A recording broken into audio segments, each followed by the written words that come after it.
Nous voilà de retour dans le village de Tuban, dans le sud-est de Taïwan, où s'est tenue il y a 2 semaines la cérémonie des 5 ans des Paiwan, ou en Paiwan, Mayeve. Après la présentation des premiers jours de la cérémonie dans une vidéo publiée lundi, voici ce qui se passe le mardi, c'est-à-dire l'avant-dernier jour.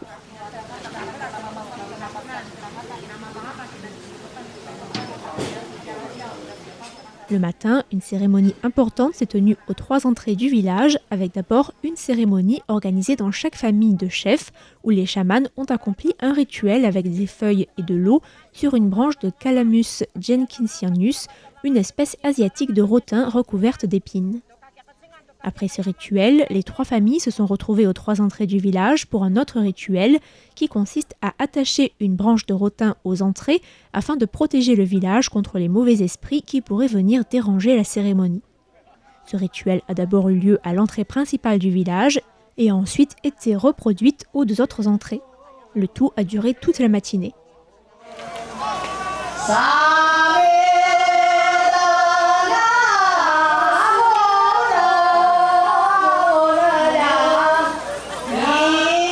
Le mercredi, le rituel du lancer de balles aperçu le premier jour a été répété, à la différence que cette fois-ci, les hommes valeureux du village tentaient de piquer 10 balles de cérémonie, dont 5 balles qui représentaient les divinités et 5 balles de divination.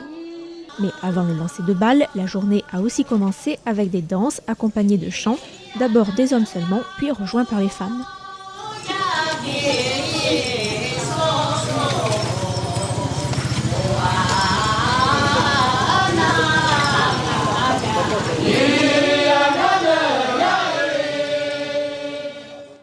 Après un rituel dans la maison des ancêtres, des rituels sont accomplis par les chamans sur les hommes pour fortifier leur âme en chassant toute peur, crainte ou hésitation.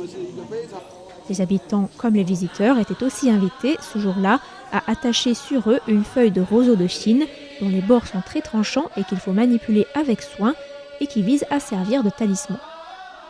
Une fois que le rituel du matin est terminé, les chefs, les chamans et les hommes liés à leur chef sont descendus sur le terrain de la cérémonie tant attendue du lancer de balles. Ce jour-là, le public était beaucoup plus nombreux que le samedi et un marché avec des produits locaux avait été installé un peu plus haut. Dadu Rusudraman, un chaman du village, a expliqué que les 5 premières balles visaient à rendre hommage aux 5 dieux créateurs et symbolisaient donc ces divinités à qui l'on demande de protéger le village. Les 5 balles suivantes sont pour prédire l'avenir. La première des balles de divination est Rimak.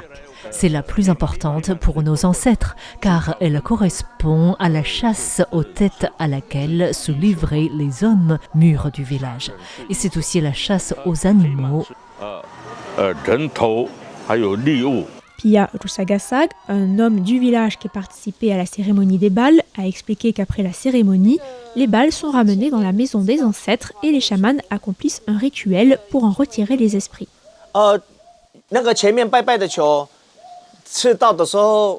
Les premières balles, quand on les attrape, on secoue le bambou pour les faire tomber, puis on les attache devant le siège de l'homme. Après la cérémonie, il faut les rapporter à la maison des ancêtres pour un autre rituel. Si on a attrapé une mauvaise, il ne faut pas avoir peur non plus. On les donne aux chamans et elles enlèvent ce qui était dessus.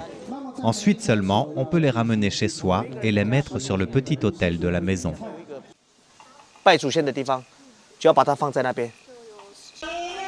Après que ces 10 balles de cérémonie ont été lancées, c'est au tour des balles libres ou balles d'entraînement qui n'ont pas de signification particulière.